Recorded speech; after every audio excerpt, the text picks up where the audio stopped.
দুনিয়ার সহজ ও স্বাদের পুডিং। আজকে দুধ জাল না করেই পুডিং বানিয়েছি। একদম সহজ কিভাবে বানালাম দুধ জাল না করেই। পুরো ভিডিওটি আমার সাথেই থাকুন, আশা করছি খুব ভালো লাগবে। আসসালামু আলাইকুম, সবাই কেমন আছেন? আশা করি নিশ্চয়ই ভালো আছেন। আমিও আলহামদুলিল্লাহ ভালো আছি। আজকে দুধ জাল করব না, দুধ না জাল করেই সুন্দর পুডিং বানাবো। হালকা কুসুম গরম পানিতে 1 বাটি গুঁড়া দুধ দিয়ে দিলাম, ভালো করে মিশিয়ে নিচ্ছি। তারপর এখানে আমি 4টি ডিম নিয়ে নেব। এক এক করে সবগুলো ডিম আমি ভেঙে নিচ্ছি। ডিমগুলো ভালো কিনা আগে দেখে নিতে হবে, যদি নষ্ট হয় তাহলে কিন্তু পুডিং ভালো হবে না, গন্ধ লাগবে। তারপর স্বাদ মতন চিনি দিয়ে দেব।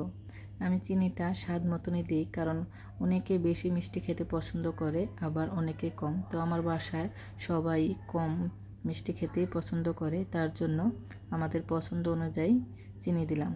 আমি যতটুকু চিনি দিয়েছি একদম পারফেক্ট হয়েছে, না বেশি না কম।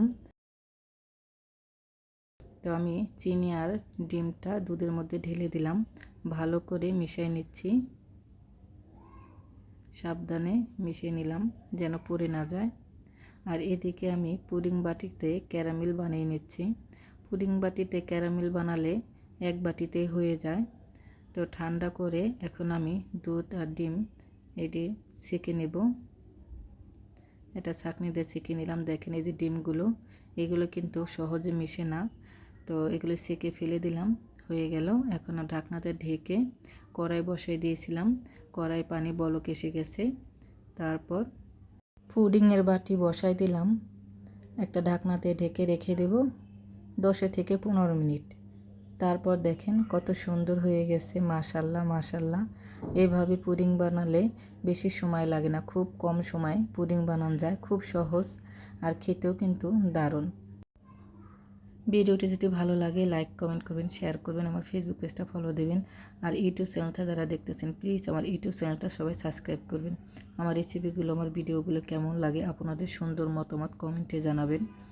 আমার ভিডিও যদি ভালো লাগে ফেসবুক পেজটা সবাই ফলো দিয়ে আমার পাশে থেকে যেতে পারেন। দেখেন কত সহজে বানিয়ে নিলাম ডিমের পুডিং। দুধ জাল করা ছাড়াই এত সুন্দর পুডিং বানিয়ে নিলাম। আর খুব সহজে যদি এত সুন্দর পুডিং হয়, দুধ জাল দেওয়ার কী দরকার। একদম সহজ রেসিপি, আর খেতেও কিন্তু অসাধারণ হয়েছে। মেহমান আসলে বসায় রেখে কিন্তু এই পুডিং বানানো যাবে।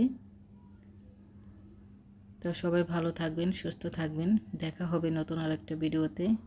ভালো থাকেন, সুস্থ থাকেন। ভিডিওটি কেমন লাগলো কমেন্টে জানাবেন। কি সুন্দর হয়েছে, পিস পিস করে কাটলাম, ভেঙেও যাচ্ছে না। তো ভালো থাকবেন, আল্লাহ হাফেজ।